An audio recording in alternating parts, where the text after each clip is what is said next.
ஓங்கல் இடைவன் உயர்ந்தோர் தொழ விளங்கி ஞாலத்து இருளற்றும் அவற்றுள் மின்னேர் தனியாழி வெங்கதிர் ஒன்று தன்னேர் இல்லாத தமிழ். அன்னை தமிழுக்கு வணக்கம். சிங்கை வாழ் நண்பர்கள் நால்வர் கடந்த சில ஆண்டுகளாக டைம் ஃபார் ஆல் என்னும் வலை ஒலியின் வாயிலாக புத்தாண்டன்று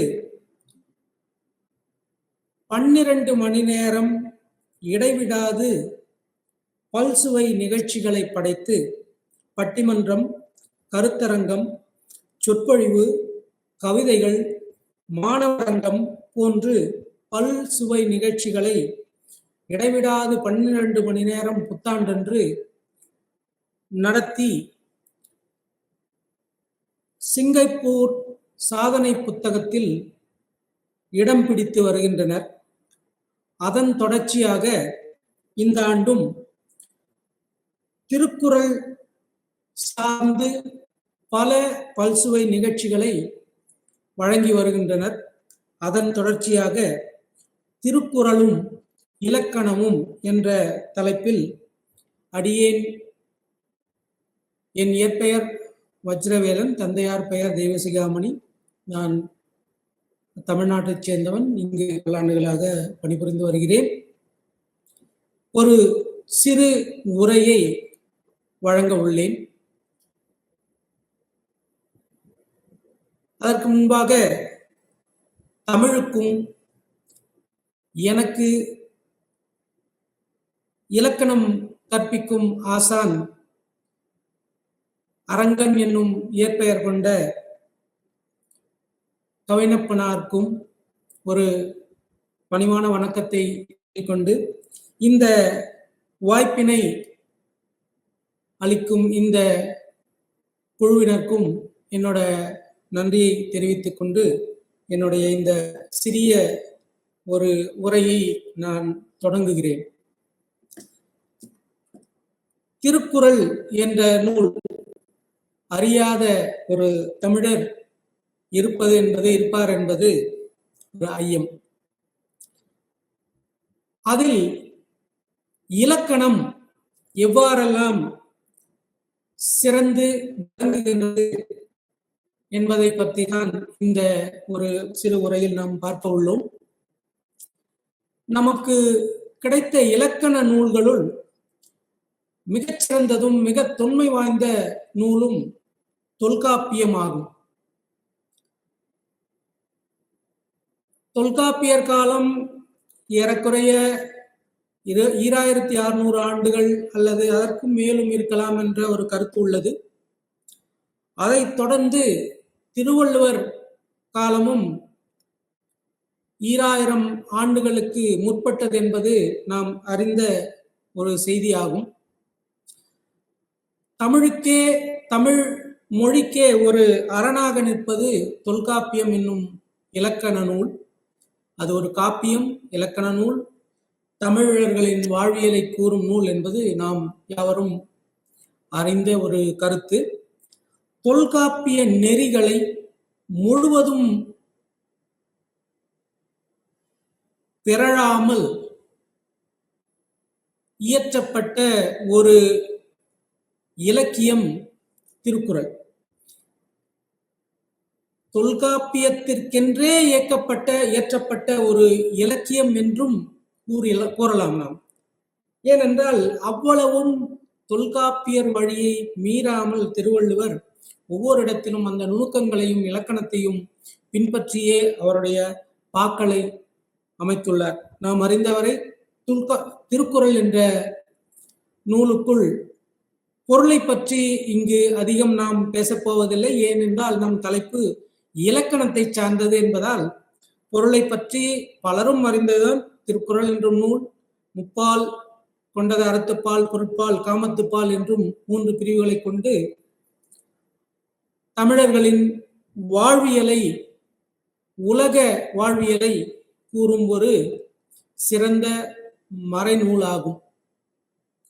சரி, திருவள்ளுவர் எவ்வாறு திருக்குறளை சிறப்பாக எழுதியிருக்கிறார் என்று ஒவ்வொரு செய்தியாக நாம் பார்ப்போம். எல்லாவற்றையும் நாம் பார்ப்பது என்பது சற்றே அல்லது இயலாத காரியம் என்றே கூறலாம்.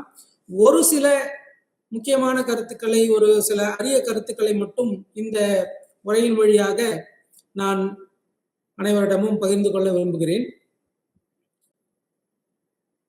திருவள்ளுவர் குறளை எழுதும்போது ஒவ்வொரு எழுத்துக்கும், ஒவ்வொரு சொல்லிற்கும், தமிழுக்கும் மிகவும் சிறப்புத்தன்மை கொடுத்து, முக்கியத்துவம் கொடுத்து அதை கையாண்டுள்ளார் என்பது நாம் இந்த நுணுக்கங்களை பார்க்கும்போது நமக்கு மிகவும் விளங்கும்.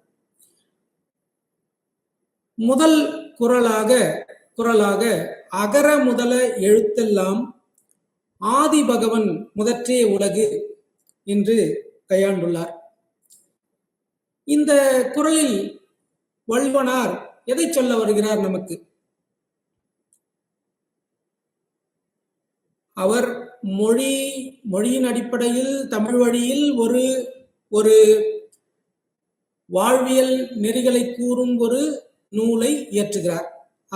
அதில் கடவுள் வாழ்த்து பகுதியாக இந்த முதல் பாடலை வகுக்கிறார். அகர முதல எழுத்தெல்லாம் ஆதி பகவன் முதற்றே உலகு என்று தொடங்குகிறார். இதில் ஒரு சிறப்பு என்னவென்றால், அகரத்தை இறைவனோடு ஒப்பிடுகிறார். அகரம் என்ற ஒரு உயிர் எழுத்து எல்லா எழுத்துக்களுக்கும் முதன்மையானதும், பிற எழுத்துக்கள் இயங்குவதற்கும் ஒரு கருவியாக அமைவது போல் இந்த உலகிற்கு இறைவன் ஆதிபகவன் முதன்மையாகவும் அதை இயக்கும் ஒரு தன்மையை படைத்தவனாகவும் இருக்கிறான் என்பதை நமக்கு கூற வருகிறார். இதில் சிறப்பு என்னவென்றால், ஓமை இல்லாத ஒரு இறைவனை ஓர் எழுத்துக்கு ஓமையாக கூறுவது என்பது நாம் மிகவும் நுணுக்கமாக பார்க்க வேண்டிய ஒரு செய்தி. வள்ளுவர் தமிழ் மொழியையும் தமிழ் எழுத்துக்களையும் எவ்வாறு சிறப்புடன் நோக்குகிறார் என்பது இந்த குறளை வைத்தே நாம் காணலாம். ஒரு ஓமை கூற வேண்டுமென்றால் அது தொழிலிலோ தன்மையிலோ சிறந்து விளங்கக்கூடிய ஒன்றை ஒப்புமையாக கூறுவதுதான் ஓமை. பாய்ச்சல் என்றால் நாம் புலியை கூறுவோம், புலிப்பாய்ச்சல் என்று கூறுவோம். ஆனால் ஓமையே இல்லாதவன் அவன் இறைவன். இறைவனை எதனோடும் ஒப்பிட முடியாது. அவ்வாறு ஒப்பீடே இல்லாத இறைவனுக்கு அகரத்தை முதலாக வைத்து ஒரு ஓமையாக காட்டுதல் என்பது நம் தமிழுக்கே உள்ள ஒரு பெருஞ்சிறப்பு என்றே கூறலாம். இதை வள்ளுவர் மிகவும் அழகாக நமக்கு சொல்லுகிறார். அதுவும் இல்லாமல் இறைவன் இருக்கிறான் என்ற ஒரு கருத்தையும் நமக்கு விட்டு செல்கிறார். கடவுள் இருப்பையும் அவர் காட்டிச் சொல்கிறார். இது எந்த அடிப்படையில் என்றால், ஒரு தொழிலின் அடிப்படையில் இவர் ஓமத்தை காட்டுகிறார். அகரமானது எப்படி மற்ற எழுத்துக்களுக்கெல்லாம் முதன்மையாக நின்று அவற்றை இயக்குகிறதோ, அவ்வாறு இறைவனானவன் உலகிற்கு முதன்மையாக நின்று உலகையும் இயக்குகிறான் என்ற ஒரு தொழிலின் அடிப்படையில் இந்த ஓமத்தை திருவள்ளுவனார் மிகவும் அழகாக நமக்கு காட்டுகிறார். இந்த குறளில் பல கருத்துக்கள் உள்ளன. இது ஒரு சுருக்கமான ஒரு கருத்தாக இருக்கும் என்று நான் நினைக்கிறேன். அடுத்ததாக குறளின் வரிசையை எப்படி கையாண்டிருக்கார் ஒரு சில குறள்களை மட்டும் நாம் பார்ப்போம். அகரத்தில் தொடங்கியவன் நகரத்தில் முடித்திருக்கிறான். தொல்காப்பியர் சொல்லின்படி எழுத்தெனப்படுவ அகர முதல் நகர இருவாய் என்பதற்கேற்ப, அகரத்தை முதன்மையாக கொண்டு தமிழ் எழுத்துக்கள், நகரத்தை ஈராக கொண்டு முடியும் என்ற ஒரு கருத்திற்கேற்ப அகர முதல என்று அகரத்தின் முதன்மையாக கொண்டு தன்னுடைய பாடல்களை படித்திருக்கிறார்.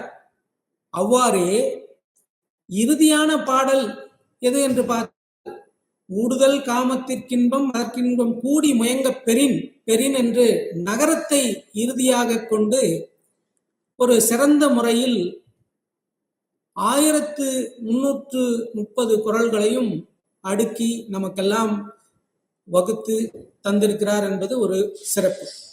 சரி, அகரத்தை உயிரெழுத்தை முதன்மையாக முதல் குறளுக்கு வைத்தார். அடுத்த குறளுக்கு என்ன செய்தார் என்று பார்ப்போம். தமிழில் எழுத்துக்களை உயிரெழுத்துக்கள் மெய்யெழுத்துக்கள் என்று முதன்மையாக 2 வகையாக நாம் பிரிப்போம். அதில் உயிரெழுத்தில் அகரத்தில் தொடங்கிவிட்டார். அடுத்ததாக மெய்யெழுத்துக்களை பார்த்தோமானால் மெய்யெழுத்துக்களை 3 பகுப்பாக நாம் பிரிப்போம். வல்லினம், மெல்லினம், இடையினம்.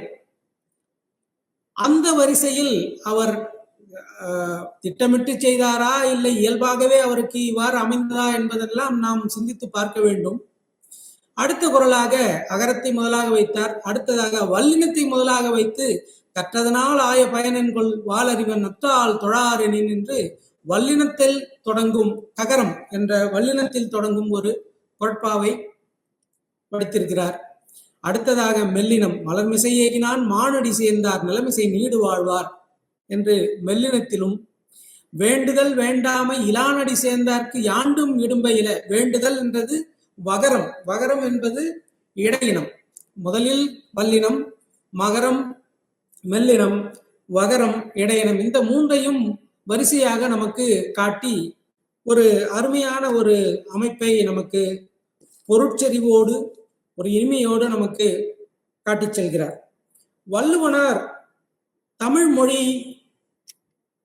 மொழியையும் சொற்களையும் எழுத்துக்களையும் மிக நேர்த்தியாகவும் மிக நுணுக்கமாகவும் கையாண்டவர்களுள் வள்ளுவனை காட்டிலும் வேறு யாரும் இருப்பார்களா என்றது ஐயமே. ஏனென்றால் அவ்வளவு சிறிய ஒரு பா அமைப்பில் அத்தனை செறிந்த பொருள்களை 7 சீர்களுக்குள் அடக்கி கூற வேண்டும் என்பது ஒரு கட்டுப்பாடு. சில குறள்களுள் 7 சீரே அவருக்கு மிகுதியாக இருந்திருக்கும். சில இடங்களில் அவ்வாறும் நாம் காண முடியும். அவ்வாறு இருக்கும்போது ஒவ்வொரு எழுத்தையும் அவர் நுணுக்கமாக பார்த்து கையாண்டிருக்கிறார். அடுத்ததாக நாம் அவர் எழுத்துக்களை எவ்வாறு கையாள்கிறார் என்று ஒரு சில எடுத்துக்காட்டுகளுடன் நாம் பார்ப்போம். ஆயுதம், ஆயுதம் என்ற எழுத்தை வள்ளுவனார் பல இடங்களில் பயன்படுத்தியுள்ளார். அவற்றை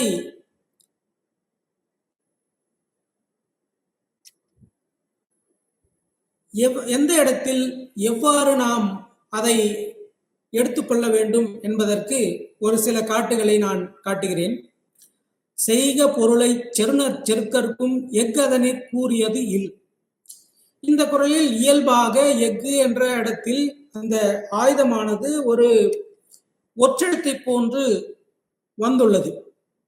ஆனால் அதே ஆயுதமானது செய்யுளின் ஓசைக்கேற்ப, அதாவது வெண்பாவின் தலைக்கேற்ப ஒரு குற்றெழுத்தாக நிற்குமாறும் காட்டி நமக்கு ஒரு வழிகாட்டுகிறார். இவ்வாறும் ஆயுதம் பயன்படும் என்று. அற்றார் அழிபசி தீர்த்தல் அகுதொருவன் பெற்றான் பொருள் வைப்பொழி. இந்த இடத்தில் வெண்பாவின் இலக்கணம் அறிந்தவர்களுக்கு தெளிவாக தெரியும். வெண்பாவின் இலக்கணம் மாமுன் நிறை என்று வர வேண்டும், மாமுன் நிறை வளமுன்னேர் காய்முன்னேர் என்று வர வேண்டும். அற்றார் அழிபசி தீர்த்தல், தீர்த்தல் என்றது நேர் நேர் தேமா என்ற வாய்ப்பாட்டில் முடியும். மாவை அடுத்து மாமுன் நிறை என்று தொடங்க வேண்டும். ஆனால் நிறையசியில் தொடங்குவதற்கு பதிலாக இந்த ஒரு அகர உயிரை தொடர்ந்து ஆயுதம் வந்துள்ளது. இந்த ஆயுதம் பொதுவான இடங்களில் ஒரு ஒற்றெழுத்தை போன்று இயங்கும். ஆனால் இவ்விடத்தில் இது ஒரு குறில் எழுத்தை போன்று நிறையசையில் நின்று நிறையசையை காத்து தலைகெடாமல் நிற்பதற்காக இந்த ஆயுதம் பயன்பட்டிருக்கிறது. அடுத்த குறளில் பார்த்தீர்களானால் தோன்றின் புகழோடு தோன்றுக அகுதிலார். தோன்றுக என்றது நேர் நிறை கூவிளம், விளமுன் நேர். நேரசையில் தொடங்க வேண்டும். இந்த இடத்தில் ஒரு ஒற்றை போன்று ஆயுதம் பயன்பட்டிருக்கிறது. வள்ளுவனார் மிகவும் தெளிவாக தலைக்கேற்ப ஆயுதத்தை மட்டுமல்ல, பல பல சொற்களையும் அவர் அவ்வாறு தெளிவாகவும் ஒரு ஒரு வழிகாட்டியாகவும் நமக்கு விளங்குகிறார். இவ்வாறே பல குறள்கள் அமைந்துள்ளன. பலவற்றையும் இங்கு காட்டுதல் தேவையென்று ஒரு சில குறள்களை மட்டும் நான் எடுத்துள்ளேன். அற்றால் அறிவருந்துண்க அஃதுடம்பு பெற்றான் நெய்துடிக்குமாறு என்றவாறு. இவ்வாறு ஆயுதம் என்ற ஒரு எழுத்தை நாம் இக்காலத்தில் பயன்படுத்துவதே மிகவும் குறைந்துவிட்டது. இவ்வாறு எங்கெல்லாம் பயன்படுத்த முடியுமோ அவ்வாறெல்லாம் அந்த எழுத்தையும் எல்லா எழுத்துக்களையும் நாம் பயன்படுத்த வேண்டும். முறையாக சிறப்பான முறையில் பயன்படுத்த வேண்டும். வள்ளுவன் நமக்கு அதற்கெல்லாம் வழிகாட்டுகிறார். அடுத்த ஒரு சிறிய தலைப்பு அளபெடை என்ற வகையில் வள்ளுவர் நமக்கு எவ்வாறெல்லாம் அளவடைகளை பயன்படுத்தி இருக்கிறார் என்பதற்கான ஒரு சில குறள்களை மட்டுமே எடுத்திருக்கிறேன். அளபடை என்றால் நாம் அனைவரும் அறிந்த ஒரு இலக்கண ஒரு குறிப்புதான். அளபடை என்றது ஒரு எழுத்தை நீட்டி முழக்க வேண்டி நாம் ஒரு குறியீடாக ஒரு குறில் எழுத்தை பயன்படுத்துவது. அதாவது ஒரு நெடில் எழுத்து நீண்டு ஒலிக்க வேண்டிய தேவை வந்தால் அதற்கு ஒரு குறியீடாக அதன் இனம் சார்ந்த ஒரு உயிரெழுத்தை அதனை அடுத்து பயன்படுத்துவது என்பது நாம் அனைவரும் அறிந்த ஒரு செய்தி. அந்த அளபடை 3 வகை என்பதையும் நாம் அறிவோம். செய்யுளிசை அளபடை அல்லது இசை நிறை அளபடை, சொல்லிசை அளபடை, இன்னிசை அளபடை. செய்யுளிசை அளபடை என்பது எங்கெல்லாம் செய்யுளின் ஓசை கெடுகிறதோ, இயல்பாக எழுதும் போது அந்த செய்யுளின் ஓசை கெடுமாறு நிற்குமோ அந்த இடங்களில் நாம் அளபடைகளை பயன்படுத்தலாம். அந்த ஓசை நீட்டி ஒலித்து அந்த செய்யுளின் தன்மையை நிறைவேற்றுவதற்காக, அந்த இசையை நிறைப்பதற்காக அளபடைகளை பயன்படுத்துவது மரபு. அவ்வாறு இந்த முதல் குறள் பார்த்தீர்களானால், கற்றதனால் ஆய பயனென்கொள் வாளறிவன் நற்றால் தொழாரெனின். தொழார் என்ற இடத்து அந்த அளபடை இல்லாவிடில் ஒரு ஓரசை சீராக தொழா என்று இருகுறில் தனித்து வந்த நிறைசையாக நின்று ஓரசை சீராக நின்று வெண்பாவின் ஓசை கெடும். அது கெடாமல் இருக்க ஒரு அளபடையை அழகாக போட்டு இருகுறில் வந்த தொடர்ந்து குறில் நெடில் இணைந்த ஒரு நிறையசையை அடுத்து அந்த அளபடை குறிலான என்ற ஒரு அளபடையை வைத்து நிறைநேர் என்ற அமைப்பில், புலிமா என்ற ஒரு அமைப்பில் வைத்து, மலர் என்ற அமைப்பில் அந்த குறட்பாவை மிகவும் அழகாக நமக்கு தந்து முடித்திருக்கிறார். ஒவ்வொரு குறட்பாவிலும் ஏதோ ஒரு சுவை, ஒரு நயம் வள்ளுவனார் வைத்துதான் சென்றிருக்கிறார். ஒரு சிலவற்றை மட்டும் நாம் இங்கு பார்ப்போம். அடுத்ததாக அதே அமைப்பில் துப்பார்க்கு துப்பாய துப்பாக்கி துப்பார்க்கு துப்பாயதும் மழை. இந்த இடத்திலே துப்பாயதும் மழை என்ற ஒரு பொருளில் வரவேண்டிய ஒன்று செய்யுளின் ஓசை கெடும் என்றதால் துப்பாயது என்றதை துப்பாயதும் என்றது அந்த உகர குறிலானது நீண்டு, முதன்மையாக ஒரு குறில் எழுத்து அளவெடுக்க வேண்டுமென்றால் முதலில் அது குறிலானது நெடிலாக நீள வேண்டும். நீண்டதற்கு பின் அதன் இணை எழுத்தான ஒரு உயிரை நாம் போட்டு 2 மாத்திரையான ஒரு எழுத்தை 3 மாத்திரை அளவு ஒலிக்கப் பெறுவதே அளபடை. அவ்வாறே இந்த இடத்தில் துப்பாயதும் மழை என்ற ஒரு கருத்தை சொல்ல வந்தவர் செய்யுளின் ஓசை கெடும் என்ற காரணத்தால் துப்பாயதும் என்று அளபடையை அழகாக அமைத்து நமக்கு ஒரு அழகிய ஒரு குறட்பாவை தந்து ஒரு ஓசை நயத்தையும் பொருள் செறிவையும் உள்ள குறட்பாவை தந்து சென்றுள்ளார். இது ஒரு செய்யுள் இசை அளபடை அல்லது இசை நிறை அளபடை என்று பார்த்தோம். அடுத்ததாக அளபடைகளுக்கு மிக்கல்லையாக, அதிகபட்சமாக என்று சொல்வார்கள். ஓகே, மிக்கல்லையாக 4 மாத்திரை அளவு வரலாம் என்றது வரை. அதற்கு நீண்டு ஒலிக்கும் தன்மை செய்யுள்களில் பொதுவாக அமையாது. சில இசைப்பாடல்களில் அவ்வாறு நீட்டி முழக்குவது உண்டு. ஆனால் அது மரபில்லை. செய்யுளில் அதிக அளவாக மிக்கல்லையாக ஒரு எழுத்து 4 மாத்திரை அளவு ஒலிக்கலாம் என்றதே மரபு. அதுவே வரையறை. உரார்க்கு உருநோய் உரைப்பாய் கடலை செராய் வாழிய நெஞ்சு.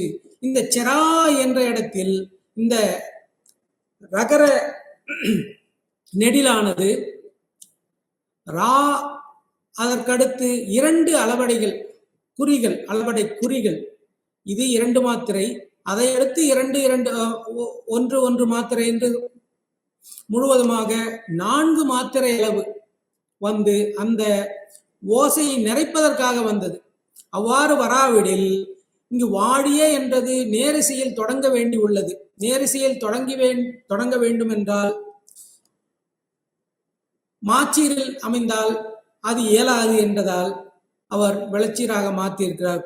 இருகுறில் நிறை நிறை கருவிளம் என்ற ஒரு அமைப்பில் அமைத்திருக்கிறார். இந்த அளபடை இல்லாவிடில் இந்த செராய் வாழிய நெஞ்சு என்று அமைக்க இயலாமல் போகும்.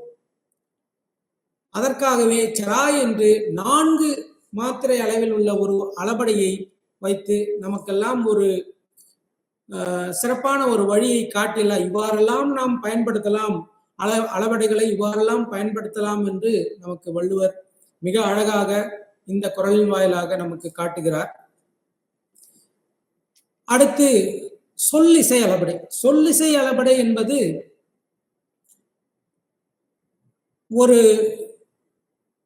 ஒரு சொல்லை, ஒரு பெயர் சொல்லை வினையச்சமாக மாற்ற வேண்டி வந்தால், காட்டாக நசை. நசை என்றால் விருப்பம் என்று பொருள். அது ஒரு பெயர் சொல். அந்த பெயர் சொல்லை ஒரு வினையச்சமாக விரும்பி என்ற பொருளில் நீங்கள் அமைக்க வேண்டி வந்தால் நசை என்று ஒரு அளபடையை இட்டு இந்த ஐகாரத்தை அடுத்து ஒரு இகரத்தை போட்டால் அது ஒரு நீண்டு ஒலிக்கும். அதே முறையில் அது ஒரு வினையச்சமாக நின்று நமக்கு பொருளை விளக்கும். இந்த இடத்திலும் அவ்வாறு ஒரீ விடல், ஊதியம் என்பது ஒருவருக்கு பேதையார் கேண்மை ஒரீ விடல் என்ற இடத்தில் ஒரீ என்பது வினையச்சமாக நின்று நமக்கு பொருளை தருகிறது. அவ்வாறே அடுத்த குறளும் பாத்தூன் மறி அவனை பசி என்னும் தீப்பிணி தீண்டல் அரிது என்று இதுவும் ஒரு சொல்லிசை அளபடையாக மிகவும் சிறப்பாக ஒவ்வொரு சொல்லையும் எழுத்தையும் வள்ளுவனார் கையாண்டுள்ளார். அடுத்ததாக இன்னிசை அளபடை. இன்னிசை அளபடை என்பது ஒரு இனிமைக்காக நாம் பயன்படுத்தும் ஒரு அளபடை. செய்யுளில் அதற்கு தேவையிராது, தலையும் தட்டாது, எந்த ஒரு குழப்பமும் இல்லாத நேரத்தில் ஒரு ஓசை நயத்திற்காக எழுதுவதே 7 சீரை கொண்ட ஒரு குறட்பா, அதில் ஒரு நுணுக்கத்தையும் ஓசை நயத்தையும் வைக்க வேண்டி வள்ளுவனார் ஒவ்வொரு குறளுக்கும் ஏதோ ஒரு சிறப்பை வைத்தே செய்திருக்கிறார் என்பது அடியேனின் தாழ்மையான கருத்து. கெடுப்பதும் என்ற இடத்தில் கெடுப்பதும் என்று நின்றாலும் பொருள் ஒன்றுதான், எடுப்பதும் என்று நின்றாலும் பொருள் ஒன்றுதான். ஆனால் ஒரு ஓசை நயத்துக்காகவும் ஒரு அழுத்தத்தை கொடுக்க வேண்டும் என்ற காரணத்துக்காகவும் ஒரு இன்னிசையை கூட்டி கெடுப்பதும் கெட்டார்க்கு சாவாய் மற்றாங்கே எடுப்பதும் எல்லாம் மழை என்று இன்னிசை அளபடையை வைத்து ஒரு அருமையான குறளை நமக்கு தந்திருக்கிறார்.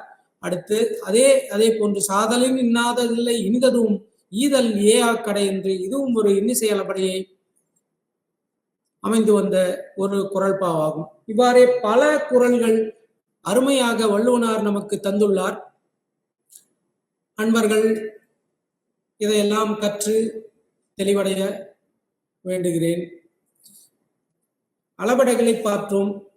அடுத்ததாக ஒரு குற்றியல் இகரம். குற்றியல் உகரம், குற்றியல் இகரம் என்பது நாம் பலரும் அறிந்த ஒரு செய்திதான்.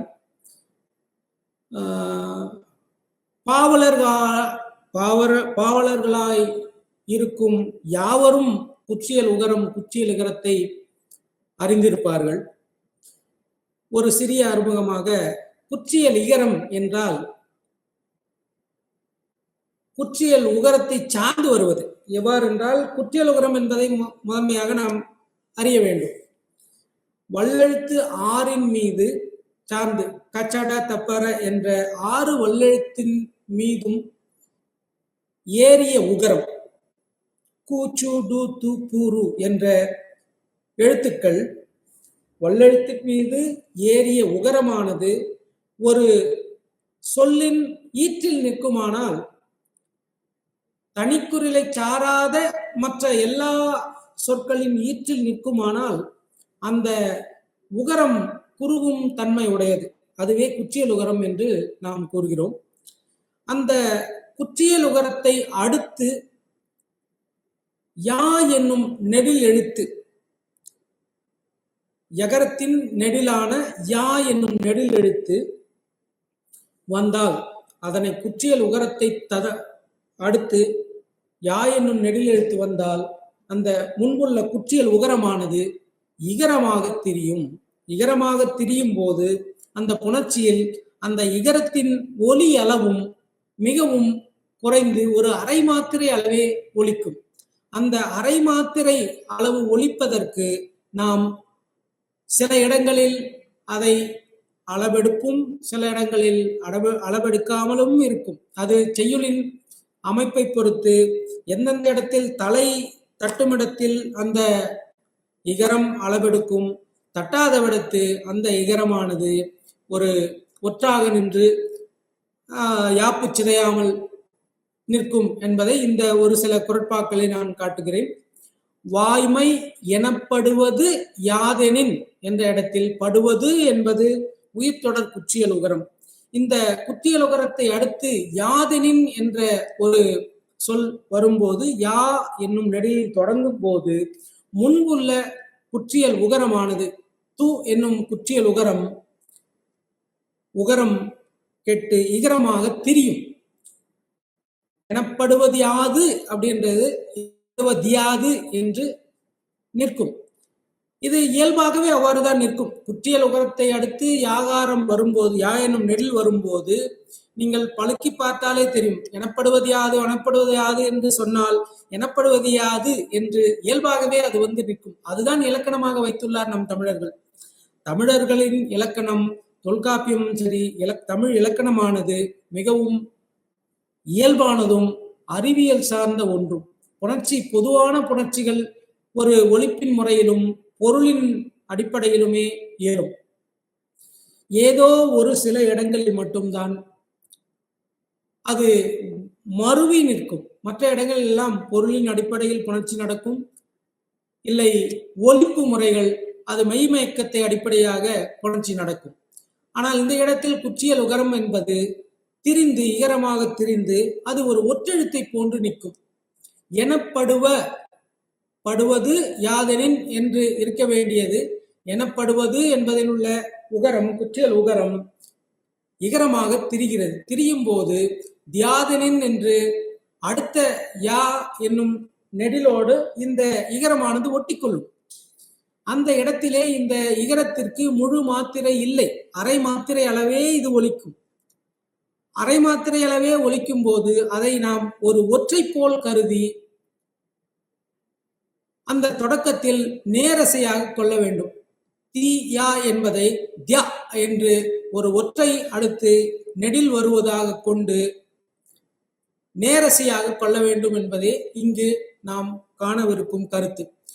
இவ்வாறு குற்றியல் உகரத்தை அடுத்து யா என்னும் நெடில் வரும்போது அது இகரமாக தெரியும்.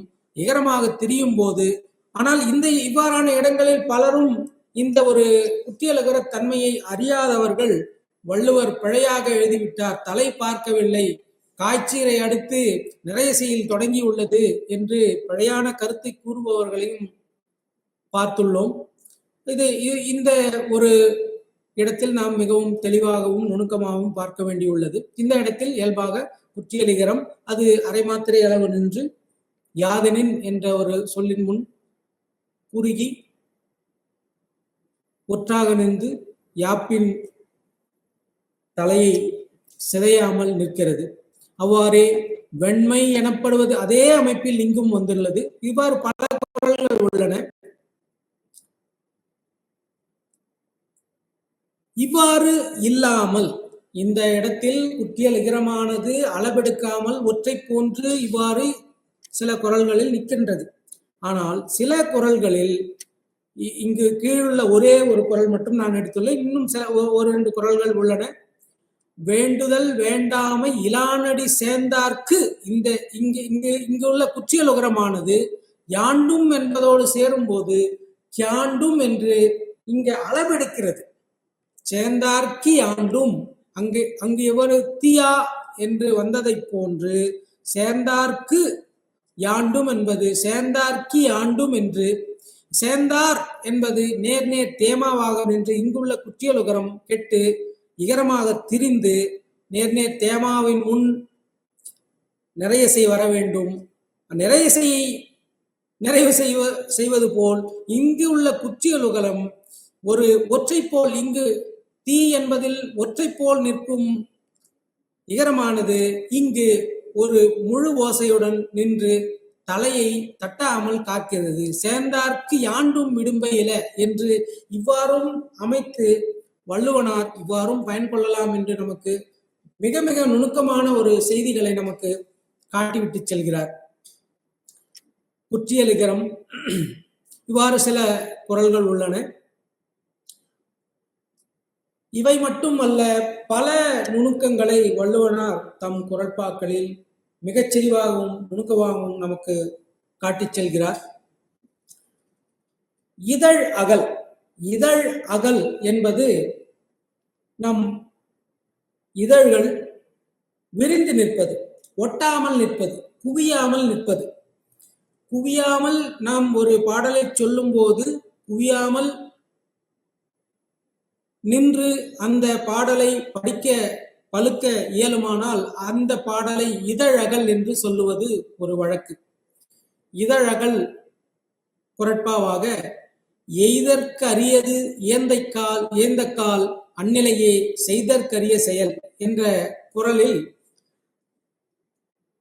இங்கு வந்தவை யாவும் குற்றியல் உகரங்கள். குற்றியல் உகரமாக நீங்கள் பழுக்க நேர்ந்தால் இங்கு உதடு குவியும். ஆனால் புணத்தில் குற்றியல் உகரமானது அடுத்து உயிர் வரின் கெட்டு உயிரோடு சேர்ந்து நிற்கும் என்பதால நாம் எய்தற்கரியது என்று உகரம் கெடும். உகரம் கெடும் போது அந்த உகரத்துக்காக நாம் உதட்டை குவிக்க வேண்டிய தேவை இராது. புணர்த்திய வடிவிலே நாம் எல்லாவற்றையும் புணர்த்திய வடிவிலே தான் நாம் பார்க்க வேண்டும் என்பதற்கு இது ஒரு நல்ல ஒரு எடுத்துக்காட்டு. இதழகல் பாக்களை நாம் பார்க்கும்போது புணர்த்திய வடிவில் தான் நாம் படிக்க வேண்டும். எய்தற்கு அரிய வியந்த கால் அந்நிலையே செய்தற்கரிய செயல். இந்த குறட்பாவை நீங்கள் தெளிவாக பழுக்கி பார்த்தால் நம் இதழ்கள் ஒட்டா, ஒன்றோடொன்று ஒட்டா. எந்த இடத்திலெல்லாம் இதழ்கள் ஒட்டாமல் இருக்கும் என்றால் உயிரெழுத்துக்களான உ, ஓ, உ, உ, ஓ, ஓ, ஔ மற்றும் வகரம்மை இந்த 6 எழுத்துக்களை நாம் பழுக்கும் போது நம் இதழானது குவியும். குவியாமல் இந்த எழுத்துக்களை நம்மால் பழுக்க இயலாது. அடுத்து பகரமும் மகரமும் இதழ் ஒட்டியே பிறக்கும். இதை நாம் தவிர்க்கவே இயலாது. பகரத்தையும் மகரத்தையும் பழுக்க வேண்டி வந்தால் இதழ்கள் இரண்டும் ஒட்டாமல் நம்மால் பழுக்க இயலாது. இந்த 6ம் 2 எழுத்துக்களும் இந்த 8 எழுத்துக்களை சார்ந்த ஒலியுடைய எழுத்துக்கள் வரும்போது இதழானது ஒட்டும் தன்மையோ அல்லது குவியும் தன்மையோ பெற்று வரும். இவ்வாறு இந்த எழுத்துக்கள் வாராமல் நின்று ஒரு செய்யுள் அமையுமானால் அதற்கு இதழகள் என்று கூறுவது வழக்கம். அவ்வாறு அமைந்த ஒரு குறள் தான் இந்த எய்தற்கரியது ஈந்தக்கால் அந்நிலையே செய்தற்கரிய செயல் என்று சொல்லும்போது நம்முடைய இதழ்கள் குவியாமல் விரிந்தே இருக்கிறது. இது ஒரு சிறப்பான ஒரு அமைப்பு. இதை எழுதுவது சற்று கடினம்தான். ஏன்னால் சில எழுத்துக்களை மட்டுமே நாம் பயன் கொள்ள வேண்டி இருக்கும். பகரமும் வர முடியாது, மகரம் வர முடியாது, மற்ற 5, 6 எழுத்துக்களும் இல்லாமல் நாம் எழுத வேண்டும் என்பது இது ஒரு அரிய ஒரு செயல் என்பது பாவலர்கள் அறிவார்கள். ஆனால் இதையும் பலரும் எழுதும் திறமை உள்ளவர்கள் பலரும் உள்ளார்கள் என்பதை நாம் மறுக்கவே இயலாது. அடுத்ததாக வியங்கோள் வினைமுற்று. வியங்கோள் வினைமுற்று என்றால் நாம் அனைவரும் அறிந்தது. வேங்கோள் வினைமுற்று என்றது, வேங்கோள் என்றால் வியம் என்றால் ஏவல், கோள் என்றால் கொள்ளுதல், ஏவல் கொள்ளுதல் என்று பொருள். அதான் வேங்கோள். செய்க என்றால் செய் என்று பொருள். அதில் ககர ஈறு வேங்கோள் வினைமுற்று ஈராக வரும். ககர ஈறு வரும். வாழிய, வாழ்க என்பது வாழிய என்று நிற்கும், வாழியர் என்று நிற்கும். அல் என்ற ஈரும் வேங்கோளுக்கு வரும். அவ்வாறான பல இடங்களில் வள்ளுவனார் மிகவும் நேர்த்தியாக மிகவும் நுணுக்கமாக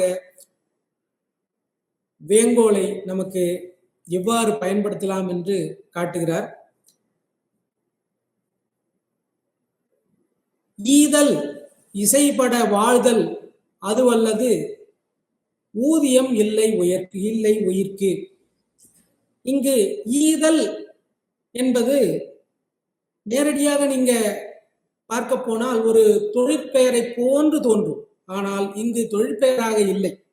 அது வேங்கோலை அல்லிற்று வேங்கோலை ஏற்ற ஒரு வேங்கோள் வினைமுற்று. ஈதல் என்றால் ஈக என்று பொருள். நீங்கள் பரிமேலழகர் உரையை எடுத்து பார்த்தால் அவ்வாறுதான் பொருள் கொண்டிருப்பார். ஈதல் என்பது அல்லிற்று வேங்கோள் வினைமுற்று. அவ்வாறே வாழ்தல் என்பதும் அல்லிற்று வேங்கோள், வாழ்க என்று பொருள், ஈக என்று பொருள். ஈக இசைப்பட வாழ்க என்ற பொருளில்தான் இந்த குறள் அமைந்துள்ளது. ஈதல் என்பதும் அல்லிற்று, வாழ்தல் என்றதும் அல்லிற்று வேங்கோள் வினைமுற்று என்பதை மிகவும் அழகாக இந்த அல்லிற்று வேங்கோளை நமக்கு காட்டிச் செல்கிறார் வள்ளுவனார். அடுத்து ஒரு மிகவும் ஒரு சுவையான ஒரு குறள் இது. அல்லிற்று வேங்கோள் எதிர்மறையிலும் உடன்பாட்டிலும் காட்டியிருப்பார். பயனில் சொல் பாராட்டுவானை மகன் எனல் மக்கட் பதடி எனல். மகன் எனல் என்று சொல்லும் போது அல் என்றது எதிர்மறை என்று சொல்லாது என் மகன் என்னற்க என்று சொல்லற்க என்ற பொருளில் வரும். மக்கட் பதடி எனல், மக்கட் பதடி என்று சொல்க என்ற பொருளில் அல்லிற்று வேங்கோள் 2 பொருளிலும், அதாவது எதிர்மறையிலும் உடன்பாட்டிலும் ஒரே குறளில் எவ்வளவு நேர்த்தியாக எவ்வளவு சிறப்பாக அமைத்து நமக்கு காட்டுகிறார் என்பது நாம் வியக்காமல் இருக்க முடியவில்லை. பயனில் சொல் பாராட்டுவானை மகன் எனல் மக்கட் பதடி எனல். எனல் என்று சொல்லும் போதே நமக்கு அந்த பழுக்களிலே நம் ஒரு சிறு மாறுபாடை காட்டி பழுக்க வேண்டும். அல் என்றதை நாம் அழுத்தம் கொடுக்க வேண்டும். அவ்வாறு காட்டும் போது அந்த எதிர்மறை நமக்கு புலப்படும். மகன் எனல் மக்கட் பதடி எனல் என்று சொல்லும் போதே, பழுக்கும் போதே உங்களுக்கு அந்த வேறுபாடு நன்கு புலப்படும். இது ஒரு மிகவும் நுணுக்கமாக ஒரு அரிய ஒரு செய்தி நமக்கு.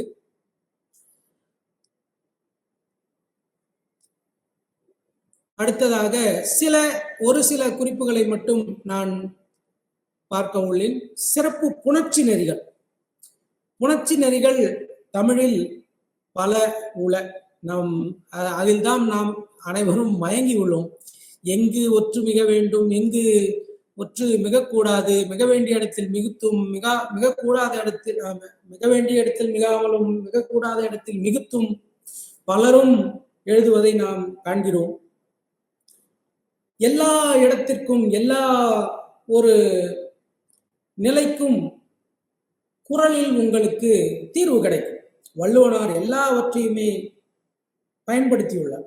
நமக்கு எந்த ஒரு ஐயம் வந்தாலும் நேரடியாக திருக்குறளுக்குள் சென்று வள்ளுவனார் எவ்வாறு கையாண்டுள்ளார் என்று பார்த்தீரானால் நமக்கு தெளிவு கிடைக்கும். இது ஒரு அதைத்தான் தொடக்கத்திலேயே சொன்னேன், தொல்காப்பிய இலக்கண நூலுக்கே ஒரு இலக்கியமாக அமைந்தது திருக்குறள் என்பதில் எந்த ஒரு மாற்று கருத்தும் இருக்காது என்பது என்னுடைய கருத்து. ஒரு சில குறிப்புகளை மட்டும் நான் புணர்ச்சி நெறிகள், ஒரு சிறப்பு நெறிகள்.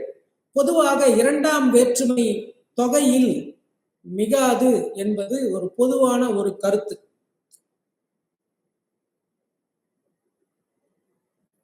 ஆனால் சில விலக்குகளும் உள்ளன. எல்லா விதிகளுக்கும் ஒரு சில விலக்குகள் உண்டு. ஏதோ ஒரு சில விலக்கு தான் மாறாமல் ஒரு விதியாக நிற்கும். மற்ற எல்லா விதிகளுக்கும் ஏதோ ஒரு வகையில் ஒரு விலக்கு இருக்கும். விலக்கில்லாத விதிகளும் சில உள்ளன. பொதுவாக எல்லா விதிகளுக்கும் ஒரு சில விலக்குகள் இருக்கும். அவ்வாறான விலக்குகள் ஒன்று, இரண்டாம் வேற்றுமை தொகையில் மிகாது என்பது ஒரு பொதுவான ஒரு கருத்து. ஆனால் பல இடங்களில் மிகுத்து வரும் என்பதற்கு வள்ளுவனார் நமக்கு தெளிவாக காட்டிச் செல்கிறார். அதை பின்வரும் குறள்கள் வழியாக நாம் பார்ப்போம். இரண்டாம் வேற்றுமை தொகை என்பது ஐகாரம். ஐகாரம் என்ற உருபு தொக்கி, அதாவது வெளிப்படையாமல் நிற்காமல் தொகையாய் நின்று பொருள் தருவது, அதான் தொகை என்று சொல்கிறோம். அக்ரணை பொருளில் எவ்வாறு வந்திருக்கிறது என்று பார்ப்போம். அன்பின் விளையார் பொருள் விளையும் ஆய்துடியார் இன்சொல் இழுக்கு தரும். இங்கு என்ன பொருள் என்றால், இழுக்கை தரும் என்று விரித்தோமானால் அது இரண்டாம் வேற்றுமை விரிநிலை. ஆனால் இங்கு இழுக்கு என்று அந்த ஐகாரம் மறைந்து வருகிறது. மறைந்து வந்தாலும் ஆனால் இந்த ஒரு சொல்லானது வன்தொடர் குற்றியலுகர ஈற்று சொல். வன்தொடர் குற்றியலுகர ஈற்று சொற்களுக்கு அடுத்து வல்லினம் வந்தால் அந்த வல்லொற்று மிகுத்தே வரும் என்பது நாம் அறிய வேண்டிய ஒரு செய்தி. அது இரண்டாம் வேற்றுமை தொகையாக இருந்தாலும், அது எழுவாய் தொடராக இருந்தாலும் மிக்கே வரும் என்பது தொல்காப்பியருடைய கருத்து. தொல்காப்பியர் மற்றும் நம் முன்னோர்கள் அவ்வாறே தமிழை பயன்படுத்தினர். இலக்கணம் என்பது முன்னோர்கள் நம் தமிழை எவ்வாறு கையாண்டார்களோ, புலவர்கள் எவ்வாறு தமிழை கையாண்டார்களோ அவ்வாறே நாம் தமிழை கையாள வேண்டும் என்பதே இலக்கணம். இதுதான் இலக்கணத்திற்கு ஒரு அடிப்படை செய்தி. இந்த இடத்தில் வன்தொடர் குற்றியலுகரத்தை அடுத்து மிகுத்து வந்திருக்கிறது. இது இரண்டாம் வேற்றுமை தொகை. பொதுவான கருத்தை தவிர்த்து இது விலக்காக வன்தொடர் குற்றியலுகரம் ஆதலால் இங்கு இழுக்கு தரும் என்று அந்த தகர ஒற்று மிக்கு வந்துள்ளது. அடுத்ததாக ஒரு முற்றியலுகரம். முற்றியலுகரம் என்றால் தொடக்கத்தில் சொன்னேன், குற்றியலுகரத்தை சொல்லும் போது தனிக்குறிலை அடுத்து இந்த வல்லொற்றுக்கள் வல்லினத்தை சார்ந்த உகரம் வரும்போது அவை வல்லினத்தை சார்ந்த உகரம் மட்டுமன்று மற்ற எல்லா உகரங்களும் வரும்போது அது முற்றியல் உகரம், முழுவதுமாக ஒழிக்கக்கூடிய ஒரு உகரம். மறுபோல் உயர்ந்து, மறுவை போல் உயர்ந்து என்று வரவேண்டிய, விரித்து வரவேண்டிய இடத்தில் மறுபோல் என்று தொகையாய் வந்த இடத்து அந்த ஒற்று மிகுத்து வந்துள்ளது. இது முற்றியலுகரத்தை அடுத்து மிகுத்து வருது இரண்டாம் வேற்றுமை தொகையில். அவ்வாறே கோட்டுப்பூ சூடினும், கோட்டுப்பூ என்ற இடத்தில் ஊகாரம் ஈற்றாக நின்று வரும்போதும் அதை தொடர்ந்து வரும் வல்லினத்துக்கு இனமான ஒற்று மிகும் என்பது நாம் இந்த குறளின் வழியாக நாம் காணலாம். இதெல்லாம் நமக்கு ஒரு வழிகாட்டியாக நாம் கொள்ள வேண்டும். வள்ளுவர் பயன்படுத்தி இருக்கிறார் என்றால் அது சரியான ஒன்று, ஒரு தொல்காப்பிய நெறியை பின்பற்றிய ஒன்று. அவ்வாறே பிற சங்க இலக்கியங்களிலும் வரும்போது நாம் அதை பின்பற்றி கொள்ளலாம். தேவையில்லாத கருத்துக்கள், இரண்டாம் வேற்றுமை தொகையில் மிகாது என்ற ஒரு பொதுவான கருத்தை மட்டும் வைத்துக்கொண்டு மிகாமல் எழுதுவது பிழையாய்விடும், பொருள் மாறிவிடும், சில இடங்களில் பொருளும் மாறிவிடும். இவ்வாறான இடத்தில் நாம் வள்ளுவரை பின்பற்றி நடப்பது மிகவும் சிறப்பாக இருக்கும். உயர்திணையிலும் அவ்வாறே. உயர்திணை கண்ணும் அவர் சில விளக்குகளை நமக்கு காட்டிச் செல்கிறார். அகழ்வாரை தாங்கும் நிலம் போல தம்மை இகழ்வார் பொறுத்தல் தலை. இந்த இகழ்வாரை பொறுத்தல் தலை என்று விரிந்து வர வேண்டிய இடத்தில் தொகையாய் இகழ்வார் என்று வந்துள்ளது. அந்த இகழ்வார் என்று வரும் இடத்தும் அதற்கடுத்து வல்லினம் வரும்போது அந்த இனவுற்றான பகரமை மிகுத்து இகழ்வார் பொறுத்தல் தலை என்று வந்துள்ளது. அவ்வாறே பகச்சொல்லி கேளிர் பிரிப்பர், கேளிரை பிரிப்பர் என்ற இடத்தில் கேளிர் பிரிப்பர் என்று தொகையாக வந்தவிடத்து அந்த ஒற்று மிகுத்து இரண்டாம் வேற்றுமை தொகையில் மிகுத்து வந்துள்ளது. கேளிர் பிரிப்பர் நகைச்சொல்லி நட்பாடல் தேற்றாதவர் என்றவாறு இங்கும் மிகுத்தே வந்துள்ளது. இவ்வாறு பல இடங்களில் நாம் உயர்திணையிலும் பார்க்கலாம், அக்ரிணையிலும் பார்க்கலாம். இரண்டாம் வேற்றுமை தொகையில் மிகுத்து வரும் நெறிகளை நாம் காணலாம். திருக்குறளில் மட்டுமல்லாமல் மற்ற சங்க இலக்கியங்களிலும் முன்னோர்கள் எழுத்துக்களிலும் நாம் இவ்வாறு காணுதல் உண்டு. உற்றநோய் நீக்கி உறாமை உட்கார்க்கும் பெற்றியார் பேணிக்கொள்ளல் கல்லார் பிணிக்கும் கடுங்கோல் அதுவல்லது இல்லை நிலக்குப்பறை. இங்கு நிலத்துக்குப்பறை என்பதை நிலக்குப்பறை என்று கையாண்டுள்ளார். அடுத்ததாக திருக்குறள் எந்த யாப்பில் அமைந்துள்ளது என்பதை நாம் யாவரும் அறிந்திருப்போம். யாப்பு அறிந்த அனைவருக்கும் அது தெரிந்திருக்கும். திருக்குறள் என்பது ஒரு வெண்பாவின் சிற்றல்லையான குறட்பா வடிவில் அமைந்து செப்பலோசை பயின்று வரும் ஒரு அமைப்பை கொண்டது.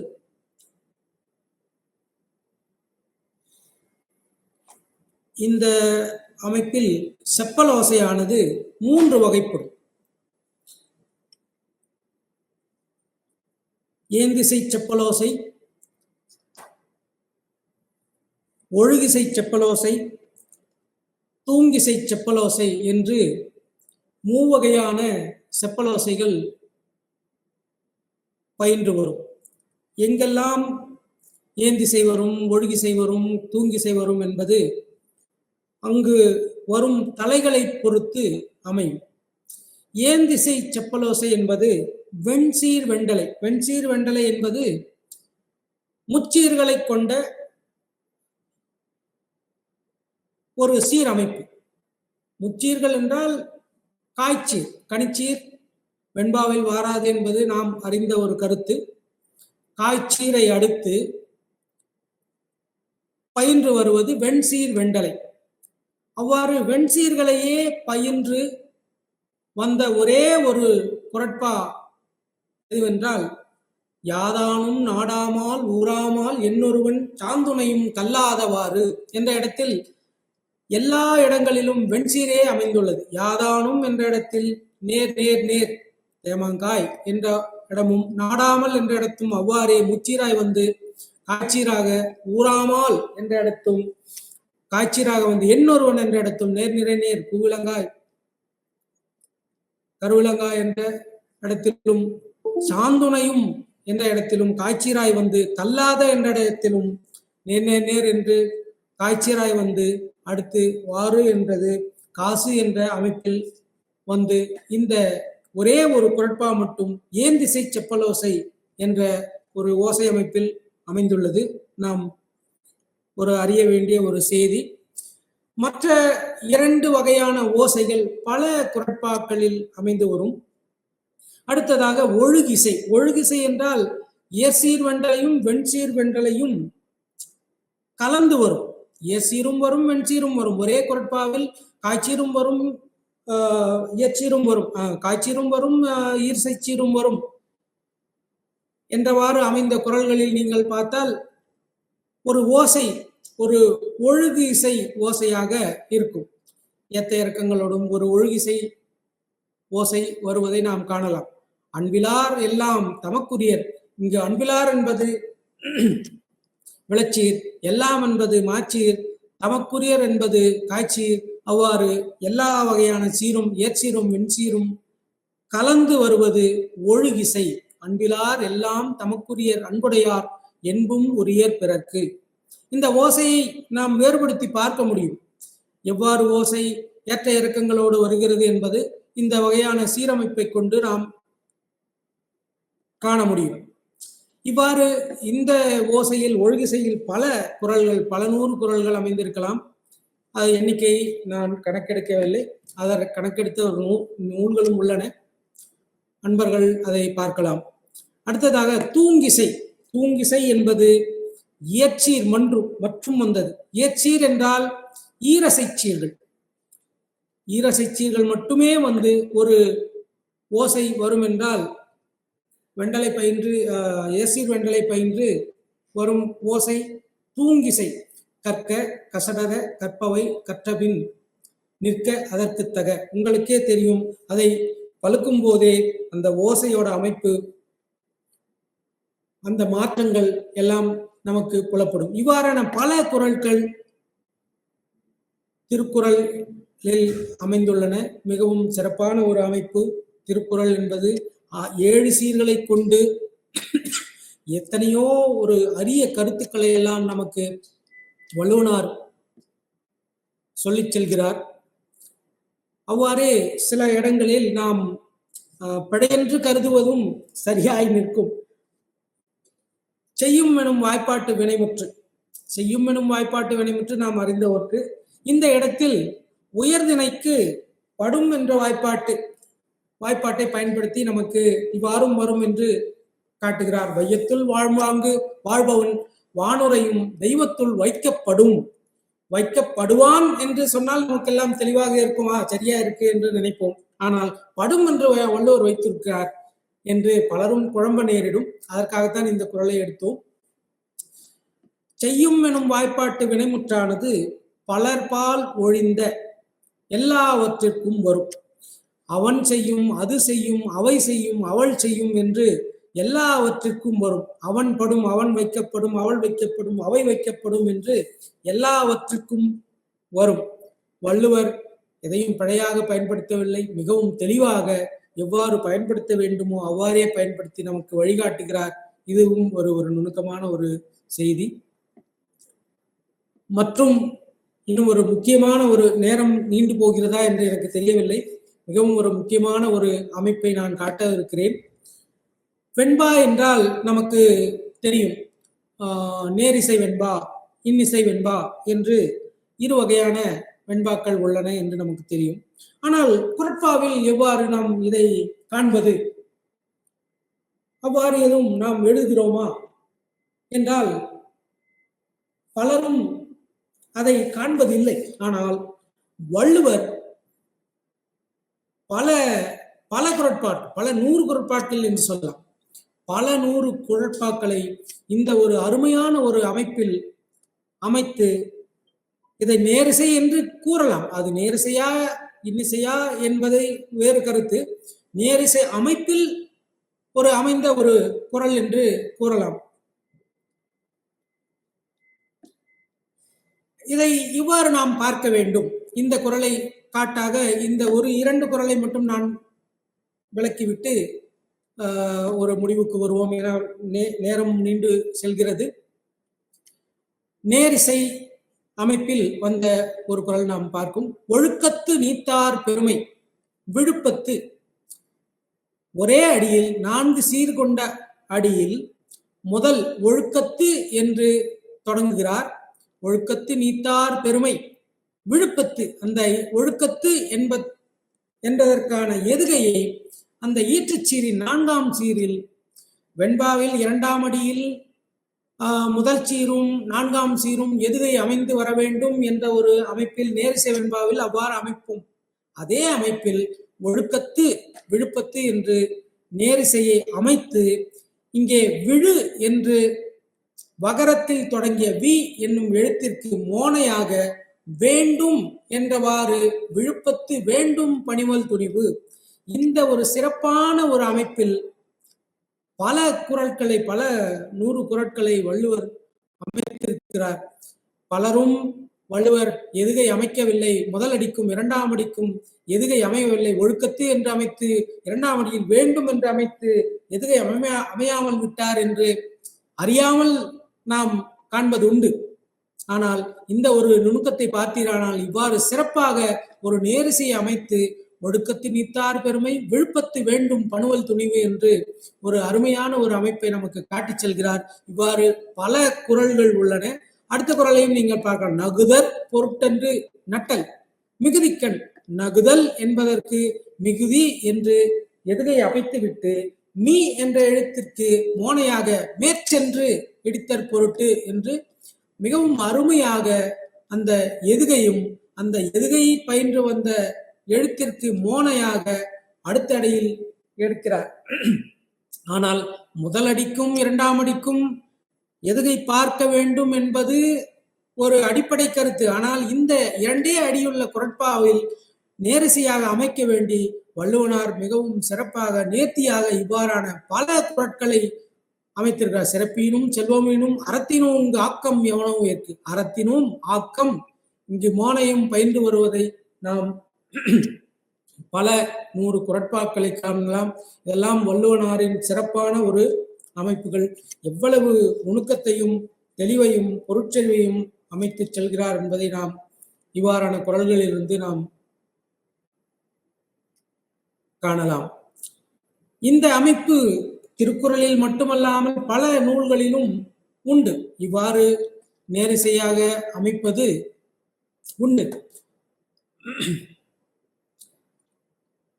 இது ஒரு கார் 40 பாடல். திருந்திழாய் காதலர் தீர்குவர் அல்லர் குறுந்தின் குவியினர் உள்ளுரையாக திருந்தின் இழிவண்டு பாட விருந்தும்பி இன்குழலூதும் இருந்தும்பி இருந்து பாட இருந்தும்பி என்று இருக்கணும். புணர்ச்சியில் விருந்தும்பி இருக்கிறது.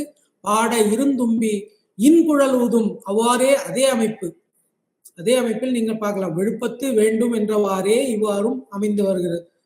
இருந்து இன்குழல் என்று இங்கு மோனையும் திருந்தி என்பதற்கு எதுகையுமாக அமைந்து இவ்வாறு பல நூல்களிலும் இவ்வாறு நேரிசையம் அமைத்து இருப்பதை காணலாம்.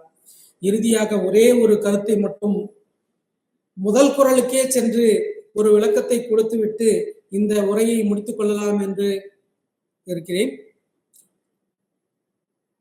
அகர முதல எழுத்தெல்லாம் ஆதி பகவன் முதற்றே உலகு என்று வள்ளுவனார் இந்த குறளை அமைத்துள்ளார். அகர முதல என்று ஏன் வைத்தார்? முதல என்றால் என்ன பொருள்? எழுத்தெல்லாம் என்று ஒரு பன்மையை கொடுத்தார். அந்த எழுத்தெல்லாம் என்ற ஒரு பன்மைக்கான ஒரு எழுவாய் இங்கு இருக்க வேண்டும். முதல் என்று நாம் போட முடியாது. முதல் என்றால் ஒருமையை குறிக்கும். முதற்று என்றால் ஒருமையை குறிக்கும். முதல் அ என்றது 6ஆம் வேற்றுமை உருவில் ஒரு உறுப்பாகும். அகரம் ஆகாரம் அது ஆது அ என்றது 6ஆம் வேற்றுமை உருவுகள். 6ஆம் வேற்றுமை உருவு அக்ரிணை ஒருமைக்கும் அக்ரிணை பன்மைக்கும் வரும் உருவுகள் என்பது நாம் அறிந்தது. இந்த அகரம் என்பது முதல் கூட்டல் அ முதல என்பது அக்ரிணை பன்மையை குறிக்கக்கூடியது. எழுத்தெல்லாம் என்று பன்மையை காட்டியதனால் இங்கு பன்மையை காட்ட வேண்டிய தேவை அவருக்கு உண்டாயிற்று. அதனால் முதல எழுத்தெல்லாம் என்று எந்த எழுவாய்க்கு தக்க பயனிலை தர வேண்டுமோ அந்த எழுவாய்க்கு தக்க பயனிலையை அவர் கொடுத்திருக்கிறார். முதல என்று பன்மையை காட்டியதால் எழுத்தெல்லாம் என்று காட்டியிருக்கிறார். ஆக உலகு என்ற ஒருமைக்கு முதற்று என்ற ஒருமையை கொண்ட ஒரு பயனிலையை காட்டியிருக்கிறார். இவ்வாறெல்லாம் நாம் இந்த நுணுக்கங்களை பார்த்தோமானால் பேசிக்கொண்டே போகலாம்.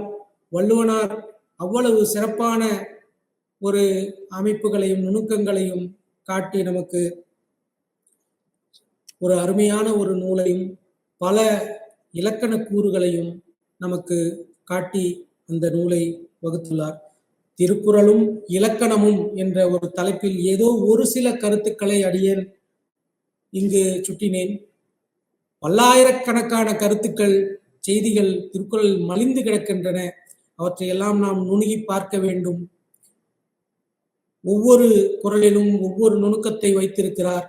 நமக்கு எங்கு ஐயம், எந்த இலக்கணத்தில் ஐயம் வந்தாலும் நேரடியாக நாம் திருக்குறளுக்கு செல்லலாம். திருக்குறளுக்கு சென்று திருவள்ளுவர் எவ்வாறு பயன் கொண்டுள்ளார் என்று பார்த்து அதன் வழியே நாம் தெளிவு பெறலாம் என்ற ஒரு கருத்தையும் கூறி, இந்த வாய்ப்பினை எனக்கு நல்கிய நண்பர் குழுவிற்கும் நண்பர்கள் அனைவருக்கும் என்னுடைய நன்றியை கூறி வணக்கத்துடன் விடைபெறுகிறேன். அன்புடன் வஜ்ரவேல். நன்றி, வணக்கம்.